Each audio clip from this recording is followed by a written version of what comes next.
Welcome to the Next Gen Podcast. Stepping up to the microphone are your hosts, Bryson and Alex Winton. They got next, so let's get to the show.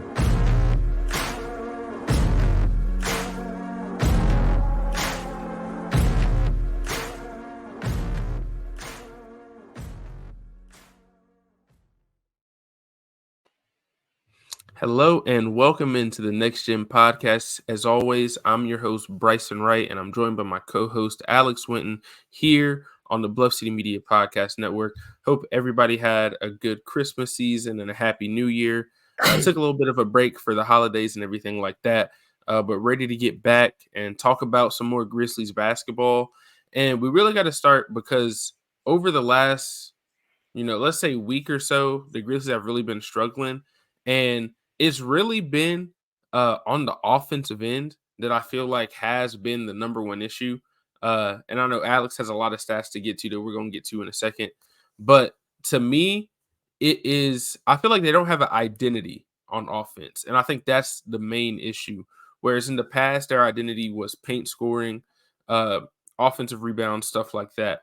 Well, they haven't really done that at all this year. They haven't been near the top of the league in paint scoring, even though since Ja has come back, they have been a lot better there. Still not to the level they once were. And they don't have the shooting to they don't have the shooting to supplement it. You know what I mean? And I just feel like because of the way the offense is being run, partly with Taylor Jenkins, partly with the addition of Patrick St. Andrews, obviously they've gone more to some perimeter-oriented stuff because they've had to go to some small ball lineups because of the roster construction. So they have to use these small ball lineups. They have to shoot the three more. That's what you would think. But I got to shout out my guy Parker VB on Twitter for pointing this out. The Grizzlies are one of two teams in the NBA that don't have at least 5 players shooting over 35% from three. The other team was the Bulls, and they still have 4. The Grizzlies have 2, right? So if you want to compete at a high level in today's NBA, you have to have shooters. And they just don't have the shooters to run the offense they're running right now. So I'll throw it to you because I know you have a lot of the stats and you've laid out a lot of the stats about it too. Yeah, man, because yeah, look, good to be back. First off, let me start without saying that. Good to be back. Yeah, it's just I'm seeing a lot of stuff going around on timeline, right? And obviously, when you're losing, everybody's trying to point the blame and trying to figure out where you go with it. Like, where's the blame supposed to go? And I get it. Like, you talk about coaching, talk about players. Like, I get it. But we got to look at the context. And I always say context because everybody thinks I just throw around context and think I'm just saying, a bunch of BS. And I'm not. When I say context, I'm saying I'm going to give you the numbers and I'm going to explain why this is happening and this and that. Like, it's not just me saying, like, pulling something out of a hat or anything like that. And so for me, personally, like you said, they don't have the shooting to be competent in the NBA offense. Like, it's just simple as plain. Like, they're last in three-point percentage, like, by a good margin. Like, I think they're at 33. And the next team, if I'm not mistaken, is probably who, if I'm looking at it correctly. Yeah, next team is San Antonio and then Orlando and those teams, right? But San Orlando Antonio's won, I think, 4 games this season? So yeah, you know 5. what I mean? Like, yeah, 5 games. So it's like it's not the people you want to be surrounded by, obviously. Yeah, exactly. And then when you're talking about, like, again, because the rebuttal for most people is like they're shooting last in threes, but then they're okay, drive to the paint. Well, hey, this is another one. They got 2-point percentage. They are the 28. I think what is it, 28th in 2-point percentage? Like, damn near dead last in 2-point percentage. And we watch these games. That's why I don't get why people are saying this. It's like, okay, they need to take less threes, which I do think they need to at certain points. But it's not like they're going to get any advantages either because of the people that they have. Because, again, we've seen Xavier Tillman miss a bunch of layups. We've seen Bismack Biyombo miss a bunch of layups. Like, we've seen these guys, and the only people that create advantages to attack are your main 3 guys, which is Ja, Jaren, and Bane, in some type of way. They're creating other, opportunities for other people. And the biggest thing that they're going to create is wide open shots. Like, we've watched this. They get open shots all game. They've done this the last 2-3 years. But the problem, like you said, they don't have the shooting, but they also don't have the rebounding. this is the thing. The Grizzlies have never been a good shooting team in their whole tenure under Jenkins. Like, they've always been bad. But you know what they've been the last 2 or 3 years? A top 3 to 5 rebounding team from total rebounds and offensive rebounds. And a lot of that had to do with the people that are injured right now, Adams and Brandon Clark. And now, granted, personally, to me, that's a flaw anyway, to build your team on just basically second chance opportunities and just transition mainly. Not to say it's a bad thing, but that's what happens now, because when you were third, when you were top 3 to 5 and rebounding, now this year they're 24th in rebounding, only at 42 a game. They're 24th in offensive rebounding. And then you talk about, okay, well, they need to drive to the basket, get free throws. They're 26th in free throws. You know what I mean? And they're last in everything, like last in offensive rating, last in points per game. And it's bad, to the point where last year, if you compare their ratings to last year, in offensive rating, they're 2 points worse than the dead last team last year, the Charlotte Hornets. Last year, in terms of points per game, they're 3 points worse. So they just don't have the offensive talent at all consistently. You have Ja, Jaren, and Bane, but people got to understand, we've seen in this league now, you need depth. You can't just have stars and be like, okay, this fixes everything. Because that last night was the first game they lost when Ja, Jaren, and Bane both all went for 20. But they're still not getting enough offensive production from anybody else. I mean, they got a good game from Zaire, but then you got 2 starters in Tillman and I think in Marcus Smart, who gave you 8 points together combined. And now I know Smart's playing through the hand injury, so his offense is going to be bad. But then Luke only gave you 2 points. So your NBA players, quote unquote, that came back, that everybody keeps talking about, they got enough players to have, didn't give you the offense. And they're all making what? Smart's making 18 million, Kennard's making 14 million. At some point, these role players gotta give you something else. Because if you're asking your best players to give you basically your margin, like we're talking about margin of error, if they got to score 30 a night just for you to win, you're working within the same margin of error. And it's the same way with the coaching. Yeah, you can scheme all you want, but if you are not a good 3-point shooting team and you're not a good finishing team, then what are we talking about? What are you good at? No, because I tweeted that last night during the game, and it was kind of a joke. And I was like, oh, I mean, odds are if you're not good at scoring in the paint and you're not good at shooting, you're not going to be good. And I think that's just really what we've seen for most of this year. So like you said, obviously I would like to see them take less threes just overall, because like you said, they're last in 3-point percentage, but they're top 5 in 3-point attempts, right? And that's there is a disconnect there. That just doesn't make sense in terms of the way the offense is being run. So obviously it's going to be hard for them to find stuff. I think they need to try to find something with the John Jaren 2-man game a little bit more, running more pick and rolls and stuff like that. And also the John Bane 2-man game, I think, has been a lot better. That's been something they've been going to. But like you said, they have to find consistent offense. And I'm not talking about one game. Zaire had a good game, but Zaire is one of those guys who he'll not look like an NBA player for a week and a half, and then he'll have 18 points out of nowhere. He's just inconsistent. So if you get a good Zaire game, that's cool. But even if you do get a good Zaire game, if Marcus Smart and Xavier Tillman and those guys aren't also contributing, it's going to hurt you. So I think partly with Smart's injury, he's playing out of position. That's another thing with that small ball lineup and him kind of playing the 3. And I think that's one of the main issues, is that Smart really should be a 2 guard, right? He's not really a point guard. He's not really a small forward. He really should be a 2 guard, but the Grizzlies just don't have the ability to let him play that, because, what are they going to do? They're not just going to start Ja and Smart and put Bane on the bench. Obviously, I think they could bring Smart off the bench, but even if they did bring Smart off the bench, it would be bringing him off the bench as the point guard, which in the past we've seen him struggle to be he's not a true point guard. Now he has some playmaking ability and stuff like that, but I still don't see him as a true point guard. So he's kind of in no man's land when it comes to his role on the team. And I think that's why you've seen him struggle, that plus the hand injury. So we'll see if he can try to turn it around. But like I said, he's kind of just stuck in no man's land with the way the roster's constructed. And I feel like he's taking some minutes away. Whereas, I think Luke Kennard, I think he's been playing like 21 minutes a game. Marcus Smart's been playing about 30 minutes a game. I think maybe you should have more Kennard minutes. Not to say he has to play more minutes than Smart, but Kennard probably needs to be at like 25, 26 minutes a game.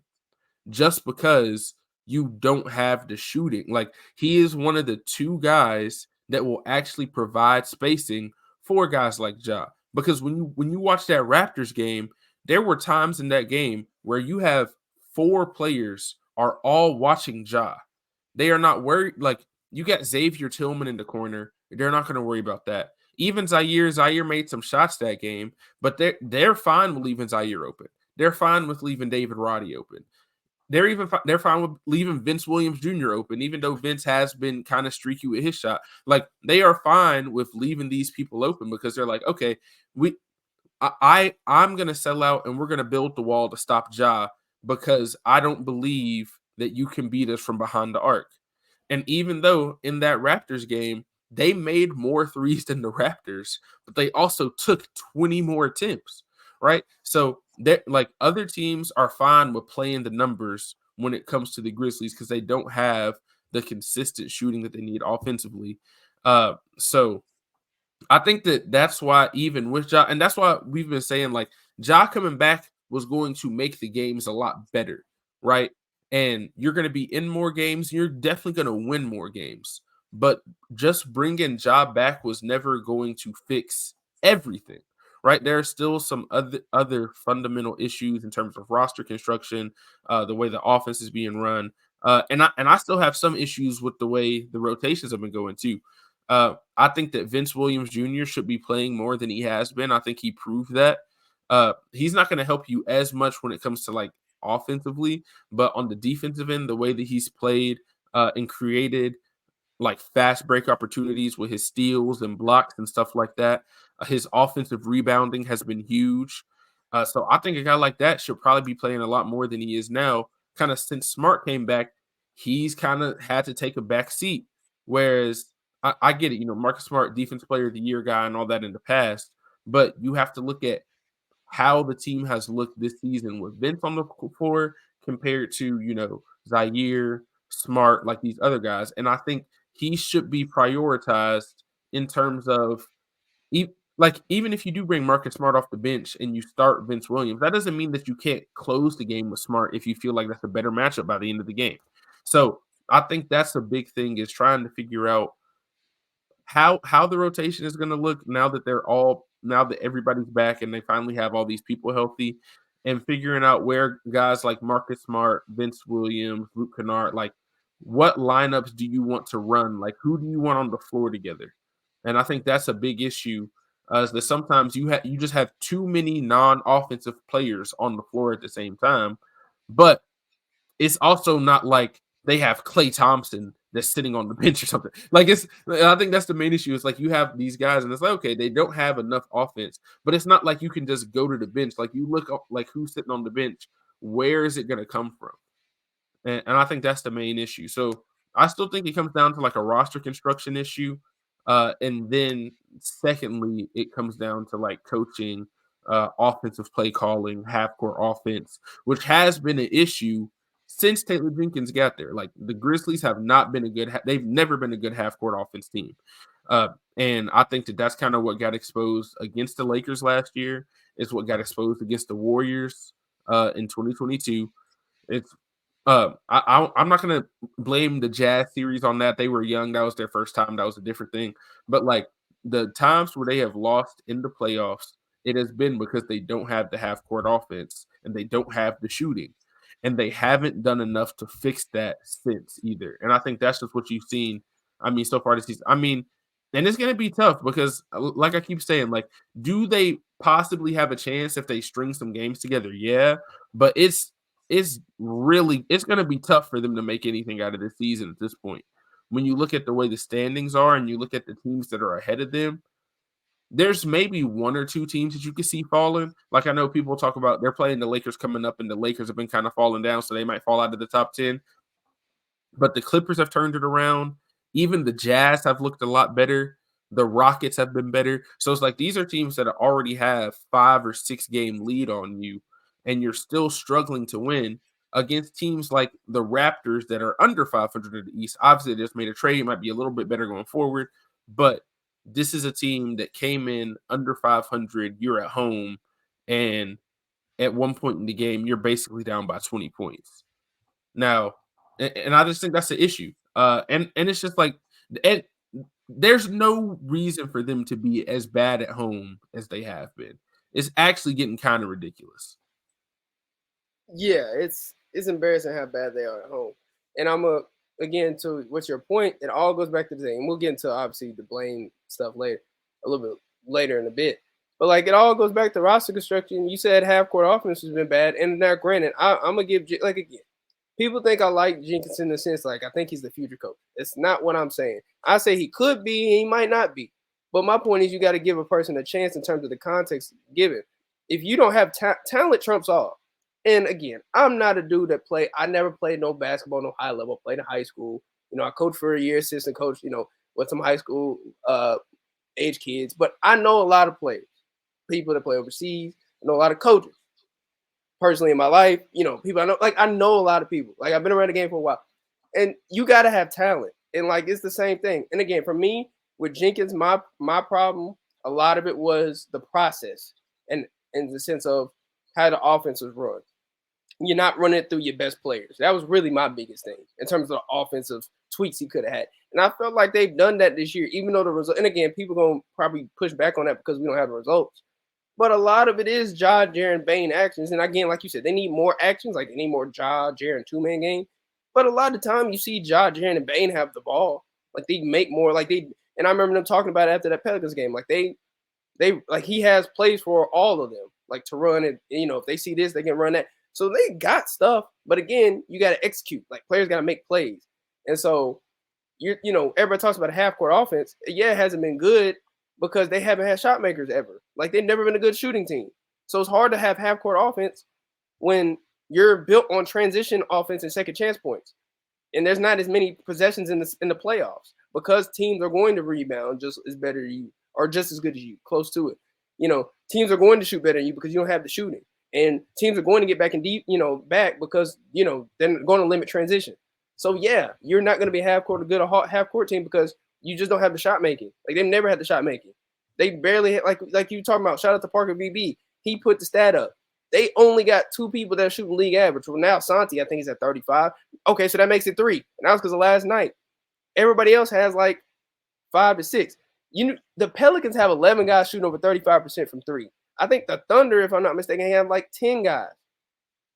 And you know what I mean? Like we're talking about modern NBA offense, bro. Like I know people keep talking about the defense and this and that, and the defense can be better, but like not only they don't have the shooting, and I'll get into it later, they don't have the size too. Like they lack a lot of things. That's why I keep talking about this roster. It all comes down to roster construction. Even if you say the coaching can be better, which I think it can, I even got on Jenkins last night. There was a stretch in the second quarter where they lost I won't say lost the game, but it could have lost you the game where they got down. Well, they basically got down. It was that second quarter. I think it was like 40 to 45 or something like that. They were basically 2 or 3 possessions in. And then the Toronto got on a run. I think they got on like an 8-0 run or like a 6-0 run, 8-0 run. Jenkins should have called a timeout then. Instead, he let that run go on for an extra minute, and then that lead ballooned from like 6 to like 12 or 14 in like a minute. That right there is stuff where I'm like, okay, that's goofy. Because you can't just let that lead knowing how your team is. You got to know the field. And again, his field has to improve, like I've been said. Like we all know this. Like people that know that, like his field has to improve. Rotations got to improve. But again, even the players, like again, I'll get into it later. The players got to make plays. They were still in that game and still came back. But then again, Jenkins not making these guys shoot threes at the end of the game. Like we got a Ja corner 3 that killed the whole momentum when he should have just drove to the basket because he's able to get a layup, a possession or 2 after that when I think they were down 6, he shot the 3, they missed. Then Toronto got a bucket, and then I think he ended up getting a bucket. But again, they were, you know what I mean? Like they were already down. Like you should have already drove that last time. And I think Jaren took an open corner 3. He should have drove that. Like they've done this before, and like that's on them. And so yeah, like the offense is not going to be great. And again, they can, like you said, they can improve. Like you probably could play Luke a little bit more. I mean, you could try to play Vince more because he could create turnovers. But then you got to look at the Vince stuff. And I'm not trying to say it's all politics because it's not. But NBA teams do this all the time. We're not exclusive to it. When you're paying a guy $18 million and you gave up 2 first-rounders for him, and Marcus Smart, versus a guy named Vince Williams who's not even on an NBA guaranteed contract. That's just how it works. I could name 3 or 4 teams that are doing that right now, where they got a player that could play extra rotation minutes, but the fact that he's only making $5 million or $2 million, and you got a guy making 18 to 20 million, he's going to play over him. It's just what it is. Now, I'm not saying everybody does that. Most of the great coaches don't care about that, but also their organizations don't care about that. And again, it's far in between. It's not every organization that does that. There's only a few, maybe like Miami, the Clippers, that's maybe about it. Like 2 or maybe one more team does it where they got guys that are making 14 million sitting on the bench.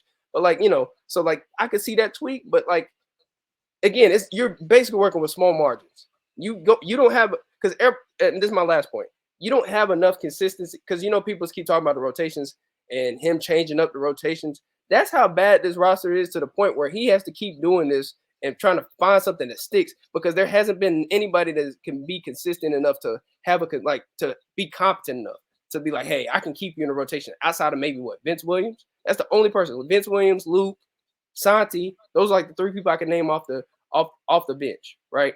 And then you got the trio, Marcus Smart, and then Bismack and X. That's about it. And even Bismack and X, everybody talking about Biyombo minutes. Biyombo, did we just forget that Biyombo couldn't catch the ball last week? Or he was traveling all the time. Well, this is the other thing, is that with Biz, like we said, they had to sign him because they didn't have any other option. Exactly. Right. And I think the reason why they signed him to that deal for the rest of the season is so that they possibly could trade him too. But exactly.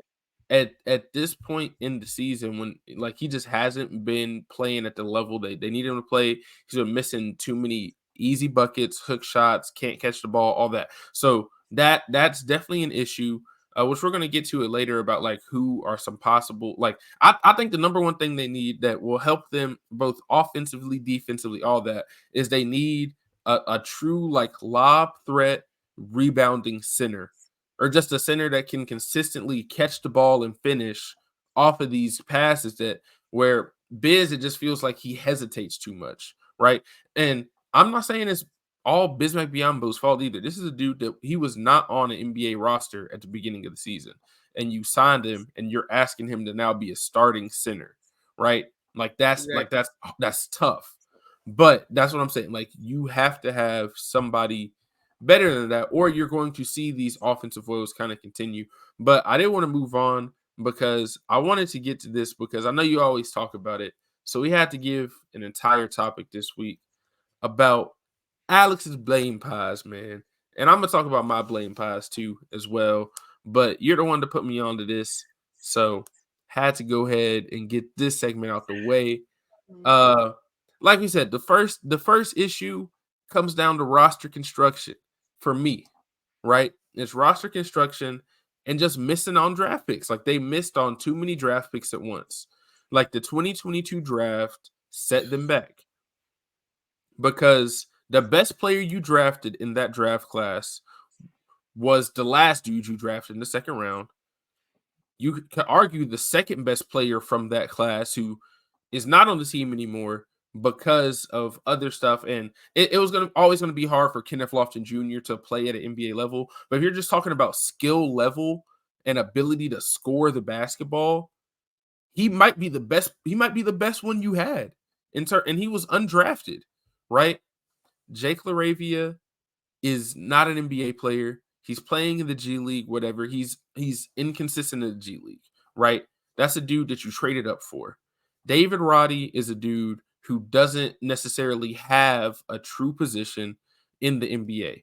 He's kind of a tweener between 3 and 4, but he's not tall enough to play the 4, and he's not really quick enough to play the 3. And that's why you're going to have issues finding places for him in the lineups and everything like that. So it's you had those. You had Kennedy Chandler in that same class as well, but you had to cut him going into the playoffs last year. And now I don't think the Grizzlies have fully recovered from that, because I think they drafted Kennedy Chandler thinking that because I think they knew Tyus was going to leave. When Tyus signed that 2-year deal, most people knew it was going to be he's going to play for a year and probably get traded somewhere else and be a starting point guard. I think they drafted Kennedy Chandler to be kind of the backup point guard of the future, let him play behind John Tyus for a year. And then this year, he would have been the backup point guard. Now, whether or not he would have been good in that role, still, we're not really sure because obviously I think he's in the G League now. So maybe he wouldn't have been, maybe he could have been better if he had stayed with the team. But they don't have a true backup point guard, right? They got rid of Dillon in the offseason. And the entire time that I said, if you're going to get rid of Dillon Brooks, you have to have somebody that can adequately replace his defense. Marcus Smart coming in, that's, he's still a good defender, right? But he is still going to struggle to guard taller people.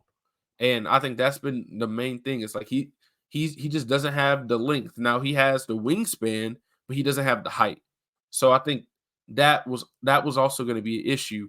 But so yeah, that's the main thing. When it comes to the roster construction and some of the moves they've made, they just haven't hit. They haven't hit on their draft picks. Like even going back to Zaire, like there are multiple guys that were drafted later than Zaire. Whether you want to talk about Trey Murphy, who would have been that Grizzlies' actual pick that they traded, or even like I know he hasn't played a ton, but for me, like even a guy like Moses Moody, who for the Warriors when he's played has been good. I think if he was in the Grizzlies system and he was playing consistent minutes, he'd be a good player.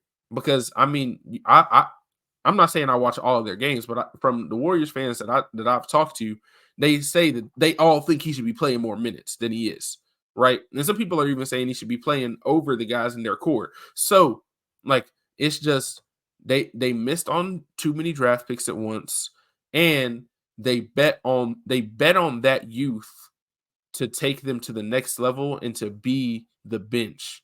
But that just I think they tried to rely on too many people to take a jump at the same time. Like you need a Zaire to take a jump, you need a Roddy to take a jump, you need a Santi to take a jump, while also still like you got the jump you've needed from Bane. You've got an offense, you've gotten a scoring bump and kind of just an ISO ball jump from Jaren that has helped, right? But you still were going to need one of those young guys to take the next step. And really, like, I think Santi has been better, but really none of the young players that they've drafted, but I'd say even like besides Santi, have taken a considerable leap since they've been here. And that's what they needed. And they just haven't gotten that. So, like I said, I think it starts still with roster construction. And I get it. You're not going to hit on every draft pick. And I'm not going to say I was right about every draft pick or I knew who they should have drafted or whatever, because obviously I don't know everything either. But that's the root of the problem, is missing on that many draft picks. You know, when you bring in 5 rookies and 2 of them are no longer on the roster anymore, right? You bring in 5 rookies last year. 2 of them are no longer on the roster.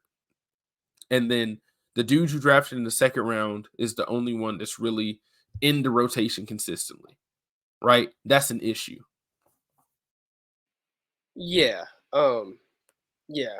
Again, shout out to you making a little segment about blame pots. This is great because, again, I think people don't have nuance. So people always think like that's how it feels when I watch or look on Twitter, because it's like, oh, it's all just the coaching and it's all just one thing, when it's not. It's a multitude of things, and they all have different percentages of why this is the situation we're in. Still all starts at the top of me. Shout out to Zach Kleiman. I've been on his head for the last 2 years, really last year, critically. But it all starts with him because, again, you need talent over everything. Because, again, I'm gonna bring up this quote real quick because I know people were talking about Jenkins last night. Remember Jenkins last night? I think he said, I gotta get the team ready. Like, I gotta get this team prepared. Like, we were like, that's on me. He said that, right? And again, people have been criticizing Jenkins, and I'm finna get on his. Hey, listen, I'm finna be on his case in a minute. Just give me a couple minutes. He can be better, but Zaire and Bane were both saying the right stuff. They said the same stuff that I'm telling y'all. Basically, like Zaire said this, at the end of the day, he's not the one that's playing, it's us. He said we shouldn't have to be we should already be self-motivated. He shouldn't have to yell at us or scream at us when we're already down 10 or 15 or we're playing lazy and lackadaisical on the defensive end. He said not sharing the ball. That should be a given. He said it was cool of him to take the blame. And he's like, but there's not much he really can do about that. It's on us to do what we need to do and be professionals. That's what we're paid to do. And Bane said the same thing. As a coach, you can only do so much. You don't put on the jersey and run up and down the court. It has nothing to do with him, honestly. We are all grown men. We have to be better. You have to have the talent. And for this team, it's not Jenkins. Now Jenkins gets to say so, but who puts this roster together? It is the dude up top. It is Zach Kleiman at the end of the day. And like you said, for them, they banked on too many young guys. That was the biggest thing. They banked on too many young guys to be at least competent role players, and they didn't even take the leap to be competent consistently. Like, that's the problem. And my thing is, they've never valued the NBA, the modern NBA skill set. They've valued it in certain spots. Like, I feel like the first couple drafts were good. Like 2019, obviously you got Ja, that was the luck. But BC, I felt like it was a good pick because he had NBA athleticism. You could say, okay, he had some skill set, like a sure skill set that was translatable, whether it's the athleticism or like something like, the shooting, whatever. Like, you knew a guy had a skill set. Like, even though X, he was undersized, I knew at worst X was going to be able to defend and be able to play make a little bit, right? Like, and he still be able to do that. Now, he still can't finish work. Like, his offense is falling off a cliff, but he still can switch, can guard. So, like, those picks were good. And then again, with the Zaire stuff, I'm not mad about the Zaire stuff. They said it right after the thing. This is going to be it could be a swing and a miss. They said that after the draft, like right after the draft. He said, you got to take risks. That was a risk that obviously hasn't worked out. That happens. But then you do the 2022 class where you have like 5 or 6 guys, bring them in. And I felt like that was the wrong class to triple down on youth. I think 2023 was the class where I feel like you had a bunch of guys that could really play, and you should have really tripled down on that class. Like guys that even contribute right now, like I can name like Julian Strother. Obviously, you had James, who's Hawkes from the Heat. Like you got a lot of guys that are contributing. Awesome. Yeah. But even in the draft that they were up, because people will talk about the draft that they were in 2022. I'm about to name some guys. They obviously, because again, they traded up to get Jake LaRavia and David Roddy, right? They trade up to get these guys. Yeah. And my people say this, right? They are, well, because I always say you should have got Tari Eason. Tari Eason was a guy that I felt like was a layup to fit with this team. NBA athleticism, 6'7", 6'8", could play the 3 and the 4, can guard probably 1 through 4, possibly. And like if the shooting hits, he's gonna be a rotation player for sure. He went at 17. Dalen Terry went at 18 and then Jake LaRavia at 19. You telling me you couldn't move up 2 more spots to get him? You tell me that? And then on top of that, not only that, you drafted Walker Kessler and traded him already. And then on top of that, not to mention, you had Jake LaRavia and David Roddy. You traded up to get him. Guess who went after him? Marjon Beauchamp. Now, granted, these guys, I'm not talking about these guys in the sense of they're going to be stars, right? But they are much better productive players at this point right now than the other 2 that we have on the roster. Marjon Beauchamp has been a more productive player. Who else? Peyton Watson played for the Nuggets. He's been really productive this year. Christian Brown too. Yeah, for Brown. The Nuggets. Yeah. He went 21. So like, there's a lot of guys that were still in this class that you still could have got and you didn't because they valued the hype. They went after guys that were more hypothetical in their skill set than actual track record. That's why Vince Williams is actually good, the best one they had, because he had a bigger track record than the guys you had in the first round of one, shooting the ball, rebounding, like all that. He played 4 years where Jake was always not a volume shooter, but he could, he wasn't a volume, but he could shoot the ball, but he was never a volume shooter. And Roddy had 1 good year shooting. Then on top of that, you're talking about a guy that's undersized, Roddy, who doesn't have NBA athleticism, has NBA size, but then we see the NBA size doesn't translate because he can get to the rim, but he can't finish. And then you're trying to figure out who can he guard. And then he can't really shoot the ball. So now his value is even more in the mud. Jake LaRavia, the same way, he's supposed to be a shooter and he can't shoot. And if they can't shoot, he's not an NBA player. Like, it's just what it is. Yeah, no, like that's the main issue because like when it comes to a guy like Jake, if he's not making shots, he doesn't provide any other value. And I think that's the kind of issue. But like I said, with the way the offense is being run right now, it's like most of these guys, it's like if you are not making shots, you're like they don't provide any other value to the team because of the way the offense is being run, right? You can't and like you said, it's not necessarily all on Jenkins either, because it's not like you can just say, okay, we're just gonna now let David Roddy drive to the basket every time, right? These fools can't make layups. That's what I'm like, saying. you know what I mean? Like they like can't even finish the basket. I think that's the main issue is that like you don't know like I said, you can have problems with Jenkins. I've had issues with Jenkins as well. Like I said, when it comes to rotations and the way the offense is run, but I still think, like we're saying, it comes down first roster construction, then the coaching stuff. I still think is second. Oh yeah, But it's also like I also don't think Jenkins has shown enough to say that like the half court offense has still been bad, even when he did have more competent rosters than he has now.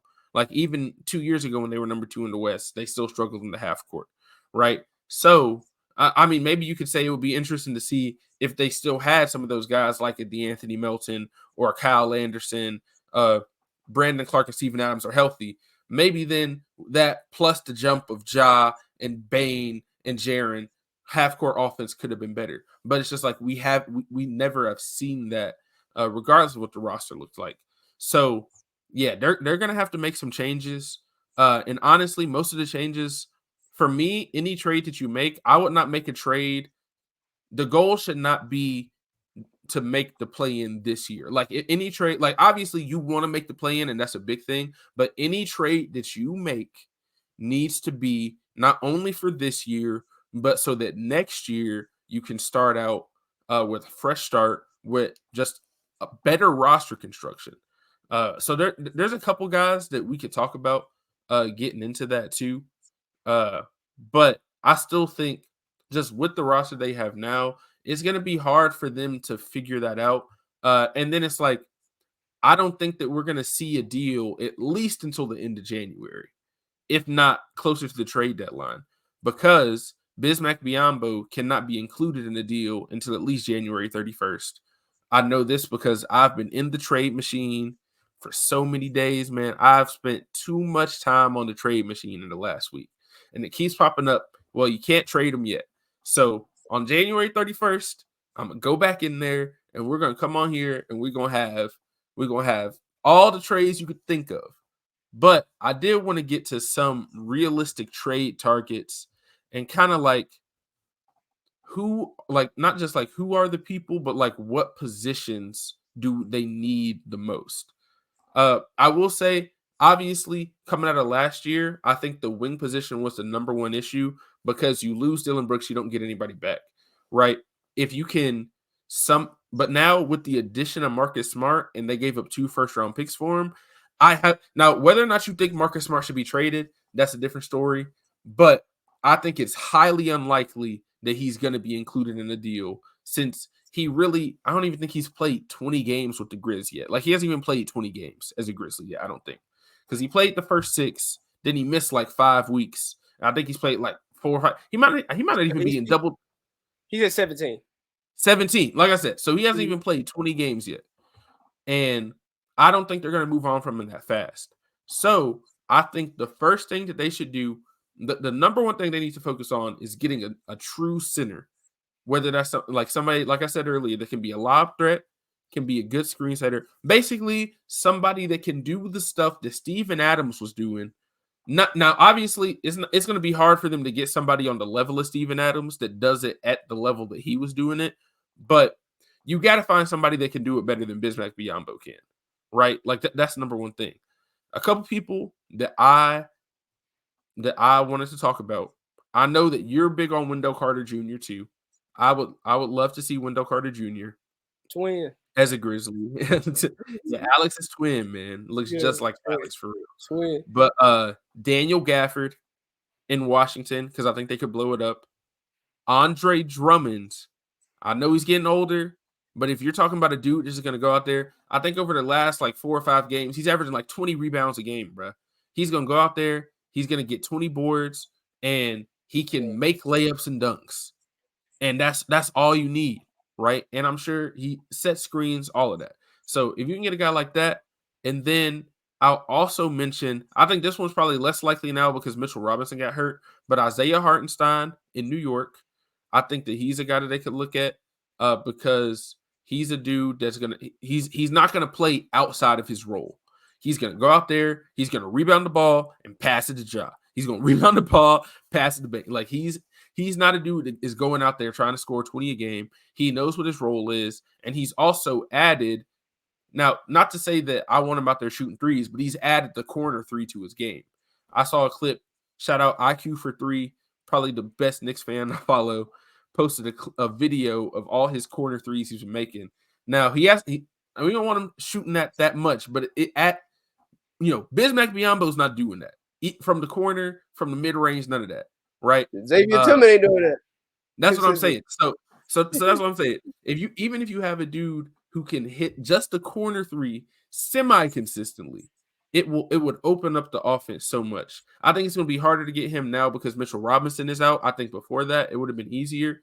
But then going back to the Magic, if you can't get Wendell, which it might be harder to get Goga Bitadze now because he's now kind of in the starting lineup. He's kind of taken Wendell's spot, honestly, which is why I think it will probably be easier to get Wendell.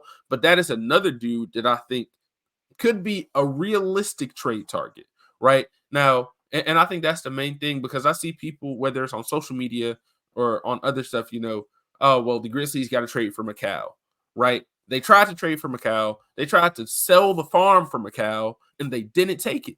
Right? What else? What else do you want them to do? That ship has sailed. They're not trading. At least for right now, the Nets are saying they're not trading them. Obviously, they're not getting them. We'll see if they could maybe take a swing on a bigger name player. But I think the main issue for why they can't take that swing is they don't have the player assets needed to include in a deal. Now they might have the draft picks where you can add 3, 4, 5 draft picks, but they do not have the players that these other teams would want. So it's like, okay, you want to get, let's throw somebody out there. You want to get Jared Allen. Let's say that. Now that I don't think that's realistic, but even if you want to get Jared Allen, what do the Grizzlies have player-wise that one, they are willing to give up, right? Because you can say, oh, maybe the Cavs want Luke Kennard. You cannot give up Luke Kennard. You already are the worst three-point shooting team in the NBA. You can't trade Luke Kennard, right? You just like I said earlier, you just traded for Smart. I highly doubt they want to trade him. There's not a lot of teams out there that are going to take a package that's Zaire Williams, Jake LaRavia, Xavier Tillman, and give you something and give you like an all-star caliber center, right? Even and I'm the type of dude, right? Jared Allen's cool. I don't want to trade 4 or 5 first-round picks for Jared Allen either, though. You know what I mean? But that's the kind of stuff they're going like, oh, yeah, we want at least 3 first because you're almost like paying them to take a guy like Jake LaRavia who hasn't panned out. So it's I just think it's going to be tough for them to get somebody of that caliber, at least at the trade deadline. Now, if you go into the offseason, free agency, stuff like that, I think it could be more likely to get a guy like that. But just for this season, I do think the realistic trade targets are going to be kind of role-playing centers that could be better than they are where they're at now. Like, I think Wendell Carter Jr. on the Grizzlies could be better than he is on the Magic with just a consistent role as the starting guy, right? I think a guy like even Isaiah Hartenstein could be good on the Grizzlies too as a consistent starter, or at least better than what you're getting out of the center position right now. And you just have more size, more rebounds, all of that.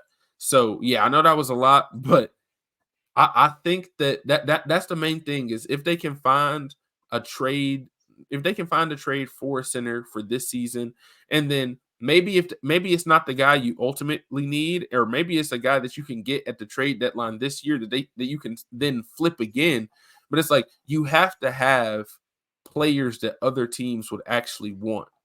And the other issue is you still have to create a roster spot because, like I said, the best dude that you drafted in the 22 draft class is on a 2-way contract.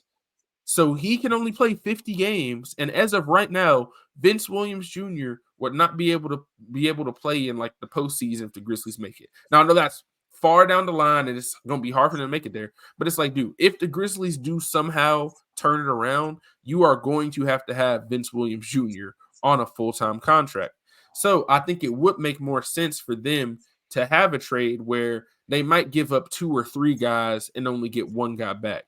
I think that's a very likely thing that they could do. And then they could use some of this stuff, like they have some player exceptions, trade exceptions, and stuff like that they could use.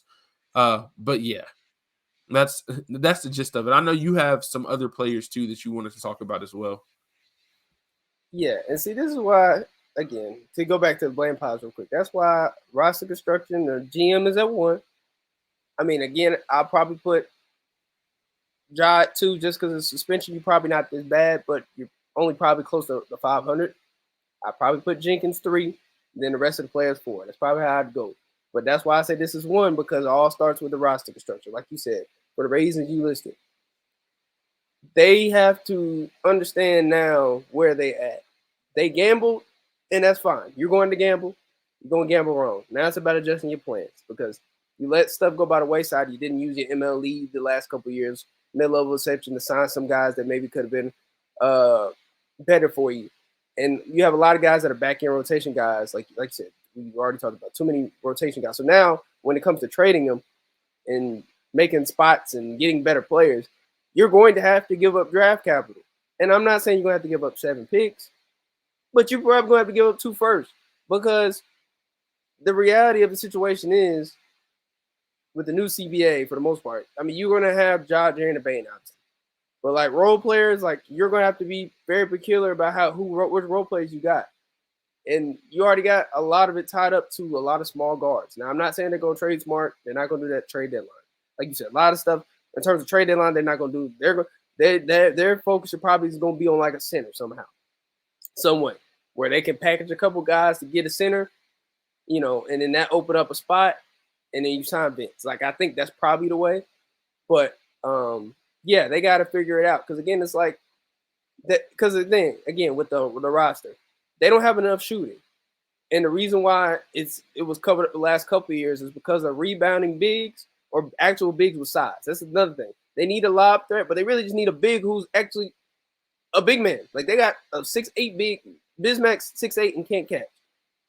Xavier Tillman's 6'8", but he can't score, and he's got short limbs and he can't jump. Like, you know what I mean? Like, they don't have NBA athleticism or size. So you need a big with actual NBA athleticism and size too, even if they're not a lob threat. So that's why Wendell's a good name, because even though he's not a lob threat, he can shoot the ball. He's an actual 3-point shooter. He's not shooting like 8 a game, but I think he shoots like 3. If I'm not mistaken, he takes about 3 a game, and he's been shooting I think 30 the last 3 years of like a 35, 36% clip, right, or 37% clip. So even if he's not the bigger lob threat, like a name like a Gafford, like you mentioned, he's going to open up the floor, which is what they need. They need guys that are actual threats on the floor. But he can catch lobs too. And again, he's not going to be some crazy rim protector, but he can rebound. He's had a year, and was 21, 22, where he averaged 11 rebounds a night. And for a career, he's averaging 9. So he can rebound the ball. And he can play make a little bit. He's averaging two assists per game. So basically, in for a career. So basically, he can do the Steven Adams stuff in a way. He's not going to be the same rebound. He's a little bit smaller, but he simulates that role. And for a guy that in the Magic's plans, they got to pay guys anyway, they would probably like to get off Wendell's contract, in the sense of, because people got to remember, they're going to trade some guys. Like, I know people are not talking about it as the elephant in the room. They're going to trade some folks. Like, some people you might know. Like, I'm not saying they're going to trade both of them. I mean, personally, I don't care if they do. But there's no way that they should come back with Adams and BC on the roster. This is not going to happen. You can't depend on 2 guys coming off major injury. And how money's set up and all that, their salaries make sense to trade to get guys for upgrades. So, like, for example, if you could throw Adams in the deal for Wendell, you're probably going to have to give up some draft capital. Just what it is. Gafford, same way, because not only are these guys younger, these guys have years on their contract. Wendell has another 2 years on his contract. I'm pretty sure Daniel Gafford, if I'm not mistaken, has another 2 years on his contract. So, those type of guys, you're going to have to give up draft capital before. And like you said, you still got to make a roster spot anyway. And so I think there's some deals to be had, but they just got to part with what they already have. Like, they got to bite the bullet, essentially. Like, they got to realize, okay, we messed up. This is the price we got to pay for messing up. We messed up a lot. We didn't use our MLE the last couple of years. We didn't try to adequately replace guys. Now we wasted a couple draft picks. It happens. Happens to everybody. It's not perfect. But now you got to adjust. You got to realize, okay, I made a mistake, and eat it and own it. Like, that's what they got to do. And I mean, they've done it before. Obviously, they cut Chandler. They've done some other stuff, like obviously with the Danny Green. I mean, it wasn't really necessarily a mistake, but they were like, okay, well, we got to move that salary. Like, you know what I mean? Even though he's a vet, we got to move that salary for Luke. So they have done some good things. Not like they've done all bad. Same with Jenkins and all the other people. But now it's time to step it up a notch. So really, those 2 names, like you said, with Wendell and Daniel Gafford are probably the main two. Another one, I know people are not gonna like this. It's not Hartenstein because again, like it was Hartenstein before the injury, but now I feel like it's a buy low opportunity. And depending on the trade they just made, Mitchell Robinson, I know he's gonna be out for the year, but again, like you said, I'm looking towards next year anyway. I'm not worried about this year because again, their goal is to win the title. They're not winning a title this year. Newsflash: if anybody's listening to the podcast hoping they win it, they think they'll win new title. I'm sorry. I'm sorry. I'm a very honest person. They're not gonna win one, but they can set themselves up to be in a position to do that next year. And if they can have a deadline in the offseason where they get right back to where they were the past 2 years, and probably even a better spot. Mitchell Robinson is not gonna play this year, but he is 24, 25. He rebounds. He averages like 10 rebounds a game. He's a rim protector. He's a lob threat. Can't really shoot the ball. He's not offensive threat in terms of like he's not gonna post hook you to death. But if you could trade him for Adams, because you got to understand where Knicks are. Knicks are going to try to trade. Well, they got to pay OG, right? That's why they traded quickly. They didn't want to pay him, and so they still got to make a move, and they're probably going to need to move some cap. Mitchell Robinson takes up a lot of cap space for that team, and they already got Josh Hart, and they already got Julius. Like they got a lot of guys they still got to pay, or well, they got one guy they got to pay. OG's probably going to want like 5 years, 180, whatever. You know what I mean? So they got to move some money. So they don't, because people worry about that second tax, the luxury tax and all that. So teams are watching that. So for them to get on like an Adams contract, where it's almost basically, I think Adams next year will be an expiring contract, even though he might not. I mean, he'll be able to play. Like right now, his deal is enticing because of that. And so if you could get Mitchell Robinson, knowing hey, next year he'll be able to play, that'd be another one. I think another guy they could get is Kelly Olynyk. I think shout out to Parker Fleming. I think he posted it. I think the money with Bismack and like another young wing could get you Kelly Olynyk. That would be more short term. Same with Drummond. I think those guys, like if you're getting a guy that's short term, you don't give up a lot of draft capital. I don't think you should give up any. Maybe a second, but if they want like a first. Don't do that. That's just silly to give up a first. Yeah, not for Kelly Olynyk. You know what I mean? Yeah. But yeah. I could see them. I could see them giving up. Yeah, I could see them giving up like Biz and one of like Roddy Zaire Laravia, somebody like that, and like a second, and maybe getting him. But I'm not 100% sure. But I do agree. I think that with Steven Adams, as much as like when Steven Adams is on the floor, there is no doubt that he has an impact, and the Grizzlies are a better team with Steven Adams on the floor. But there's just been too much the last couple of years, whether it's injuries, whether it's being played off the floor in the Timberwolves series. It's just like there's been too many reasons for him not to be on the floor, right? And like you said, he's going into his 30s, getting older, coming off of a knee surgery. When he comes back, like I think Steven Adams is probably going to still be good when he comes back, but I don't know if you can necessarily bet on that. I don't know if you can bet on that going into next season, especially. Real quick, I bank on BC being better, even though BC's coming off a worse injury. I think the age, I bet on BC being more of a player coming back from his injury than Adams because of context and how they play. So yeah, but yeah, go ahead. No, yeah, I could definitely see that too.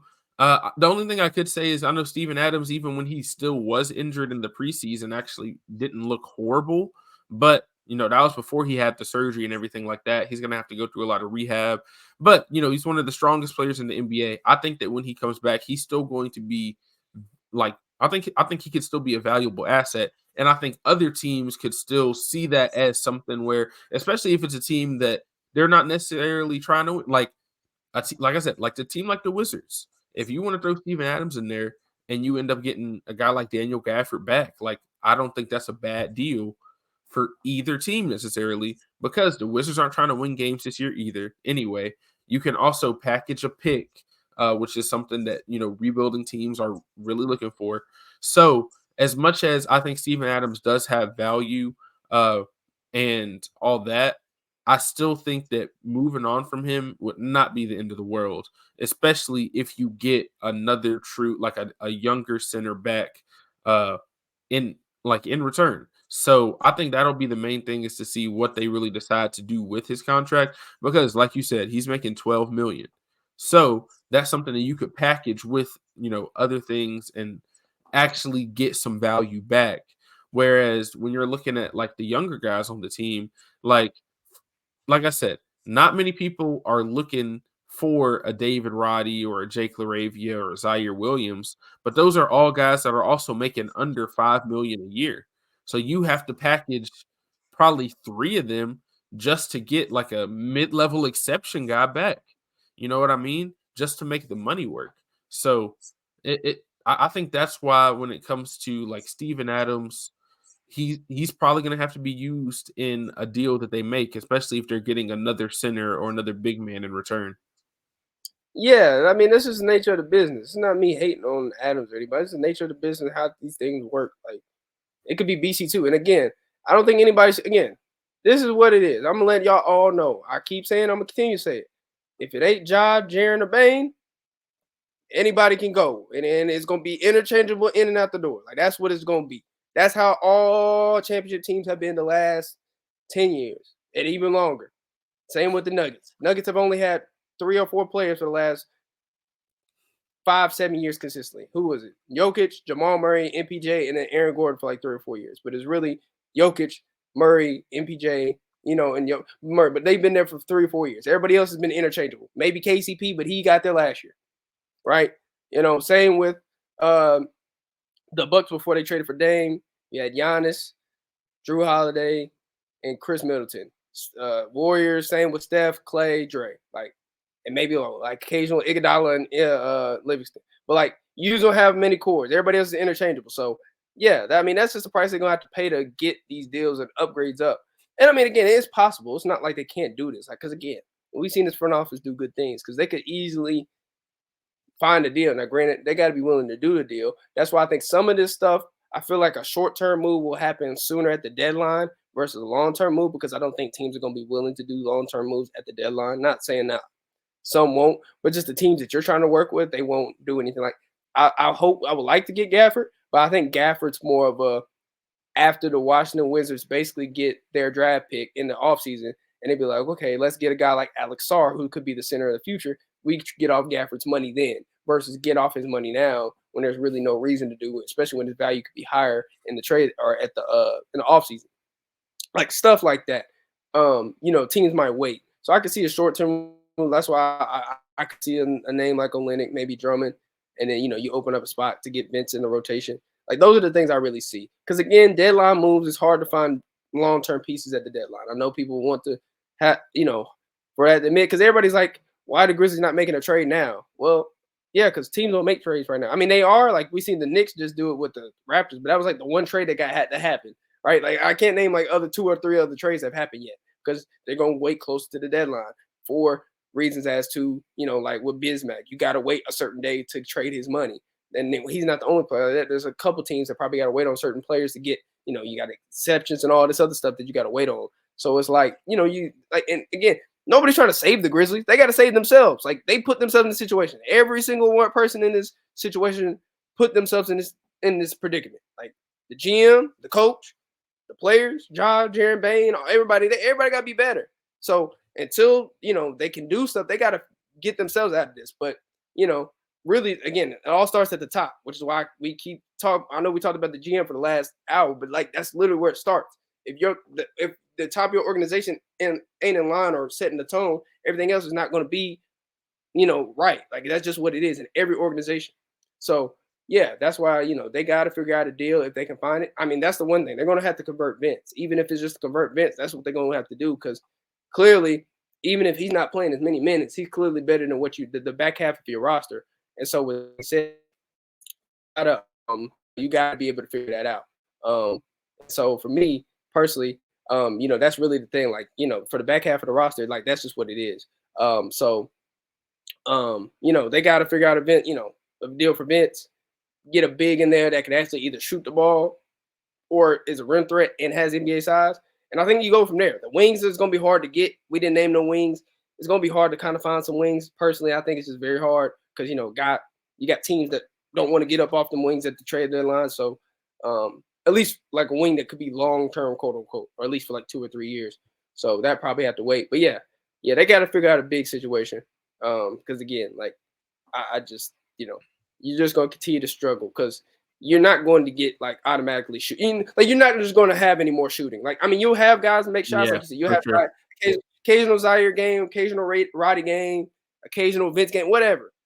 But like you need guys that can rebound positionally, whether that's at the wing spot or really the forward spot, common forward spot and the big spot. You got to find guys that rebound or create second chance points because you're just not gonna automatically shoot like 40% from three. I just newsflash, it's not gonna happen. Lou's gonna make more shots. Obviously, Bane's gonna make more shots. I think Smart will pick it up, but you'll still need more. You're still gonna need second chance points. So, yeah, that's where it starts for me personally. So, and then you'll figure out the rest later. But yeah, they got. Hey, all I gotta say is Zach gotta do his job. This is what you get paid to do. You get paid to figure all this out. You gotta do your job. At the end of the day, you were the main person that put this roster together for the most part. You got a little bit of luck. Now you got to figure out how to get this roster back to where it was, and not even back to where it was, but then get it past where it was to where your goal is, which is to win an NBA championship. So he's got to do his job. Zach Kleiman's got to do his job. That's it. Yeah, no, for sure. And I mean, I think that there's definitely going to be a lot of changes coming up, whether it's before the trade deadline, whether it's in the offseason. So we'll see what happens going down the rest of the season and if they can turn it around. If maybe some of the players that probably don't have a lot of value, like if Zaire keeps playing well, maybe his value will also go up a little bit, stuff like that. But like I said, they've had a lot of guys that have been inconsistent, so it might be kind of hard for them to really raise their value at all. But still will be interesting to kind of watch for the rest of the season. But as always, I want to say thank you to everyone who listened to this week's episode of the Next Gen Podcast here on the Bluff City Media Podcast Network. As always, I'm your host, Bryson Wright. I was joined by my co-host, Alex Winton. And we will see y'all next week where we're going to keep the pressure on, man.